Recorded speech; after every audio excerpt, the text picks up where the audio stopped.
Так, ну это прям самая топовая такая беседочка, одна из немногих. Офигевшая печка, камин по центру.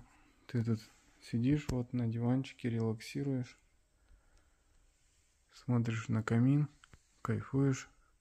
Там барбекю, можно жарить шашлычки, все что угодно. Там вон всякие приспособы стоят, казан, утятница, коптилка и этот горшочек большой.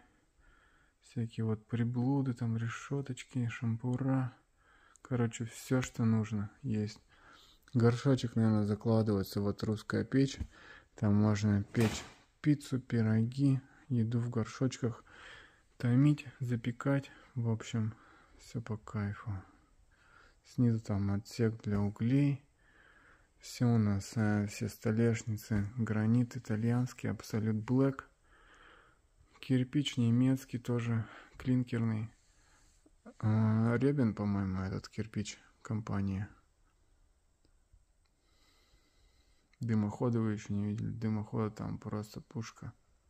Так, ну пока еще не стемнело сильно, сниму вам вид беседочки снаружи. Вот два дымохода. Внутри там гильзы, шидель, уни. Последние, которые остались в России, мне кажется, мы сюда поставили. И снаружи клинкерный кирпич. Красивые колпачки там фирменные. В общем, все максимально на долгий срок рассчитано. Участочек тут, конечно, офигенно красивый. Место классное, тихое. Вот Владик идет, сзади крадется.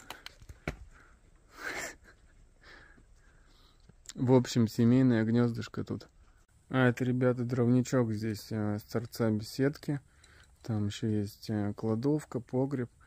В общем, хотите реже делать ТО для своих печек, чтобы меньше было золы, сажи в дымоходе, топите сухими дровами. Сухие дрова — это дрова, которые пролежали не менее 2 лет под навесом и высохли. Березовые, не сосновые, березовые дрова, ребята.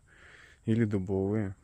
Еще лучше. Чем плотнее дерево, тем оно лучше горит, больше энергии отдает. А чем свежее дерево, оно сырое, там много влаги, и оно дает намного меньше энергии и много золы и сажи.